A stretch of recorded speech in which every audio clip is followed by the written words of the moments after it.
Assalamualaikum warahmatullahi wabarakatuh. Perkenalkan, saya Aisyah Rahmawati dengan NIM 1913040094 dari kelompok 12 akan mempresentasikan hasil dari kelompok kami, yaitu Islam, Adat, dan Modernitas. Poin-poin yang akan dibahas yaitu yang pertama, konflik Islam dengan adat; kedua, konflik Islam dengan modernitas; yang ketiga, cara dan aktor yang terlibat.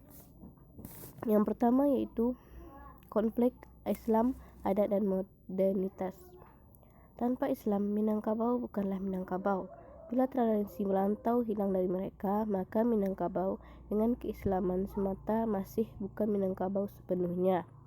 Begitu juga dengan halnya keislaman dan tradisi merantau sudah terpisah dari usaha dagang, maka masyarakat Minangkabau belum dapat dikatakan seutuhnya dikatakan Minangkabau.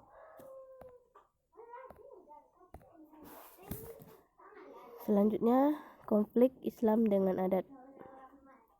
Kehadiran Islam di tengah-tengah masyarakat Minangkabau memberikan nuansa tersendiri bagi perkembangan kebudayaan mereka.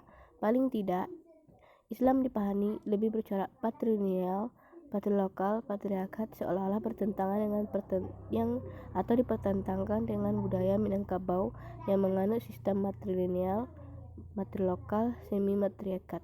Dari sini asumsi bahwa Islam dengan ajaran telah menambah intensitas konflik di tengah-tengah masyarakat Minangkabau. Islam muncul sebagai faktor eksternal yang menciptakan konflik baru di samping konflik lainnya.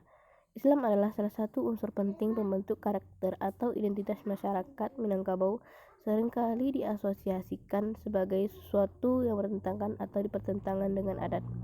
Asumsinya adalah adat sebagai suatu kebiasaan setempat mengatur interaksi masyarakat dalam suatu komunitas, sedangkan Islam itu sendiri juga sistem yang mengatur pola, literasi, dan integrasi suatu masyarakat.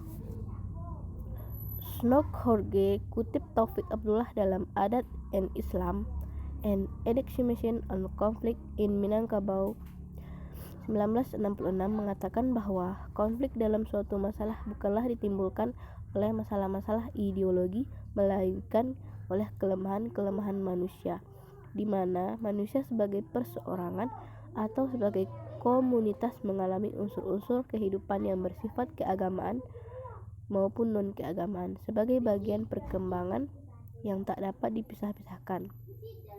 Agama Islam adalah adat yang sempurna bukan hanya dari aspek adikroati, tapi juga sebagai formulasi adat itu tersendiri.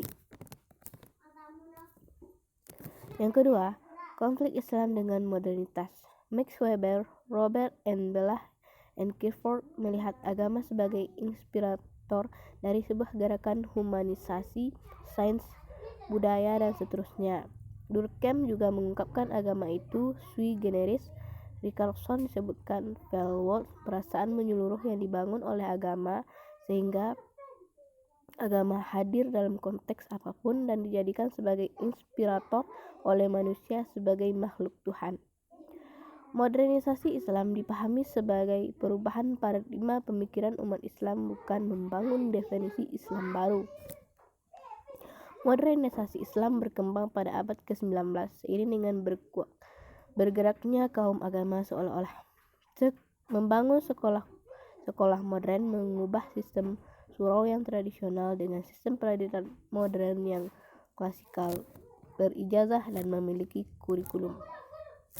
Yang ketiga, proses modernisasi dilakukan dengan cara yang pertama melalui injection motivation atau lebih kemajuan dunia luar. Yang kedua, revolusi think tank. Yang keempat, aktor yang menjadi pembaharuan perombakan dan kurikulum pendidikan. Yang pertama, Syekh Ahmad Khatib al-Minangkabawi mencapai derajat kedudukan tertinggi dalam mengajarkan agama sebagai imam mazhab Syafi'i di Masjidil Haram Makkah. Pemahaman dari Syekh Ahmad Khatib kemudian dilanjutkan oleh gerakan pembaruan Minangkabau melalui tabligh, diskusi, dan muzakarah ulama.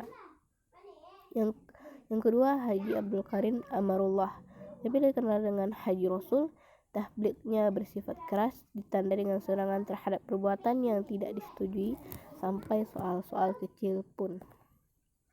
Selanjutnya, Haji Abdul Ahmad. Tindakan yang dilakukan adalah memberantas bid'ah dan tarekat. Ia sangat aktif dalam menulis, menjadi ketua Persatuan Wartawan di Padang pada tahun 1914. Yang selanjutnya, Syekh M. Jamil Jambek. Sebagai ulama, Inyak Jambek tidak hanya meninggalkan karya-karya besar dalam bentuk manuskrip, tradisi lisan, bahasa dan sastra, kelembagaan tradisional, buku dan naskah-naskah kuno dalam bahasa Arab Melayu, tapi juga mewariskan surau sebagai aset lokal madu kejayaan Islam Minangkabau tempo dulu. Mungkin hanya itu yang disampaikan. Sekian, wassalamualaikum warahmatullahi wabarakatuh.